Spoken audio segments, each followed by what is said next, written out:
Lahat tayo may ganyan-kanyang problema na dinadala. Halos hindi natin alam kung paano natin ito lulusutan. Minsan, naisip na din natin sumuko.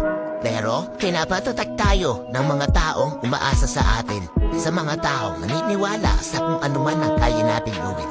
Kasi, walang permanente sa mundo. Lahat luminipas, kaya wag mo ikulong ang sarili mo. Bigyan mo din ng talayaan para makahinga ka na maayos at sumubok ng panibagong opportunity. Huwag kang matawag mawalan kasi paniguradong may maganda na babalik. Pasaya ko na makita kayong mananalo sa laban ng buhay. Alam ko, balang araw na sa malayo na. At ang mga masama mong pinagdaanan ay kwento na lang sa alaala mong babalikan. Ito dapat ang lagi mo ilagay sa iyong isip. Tuloy-tuloy lang, walang titigil. At kung pagod ka na, pahinga lang.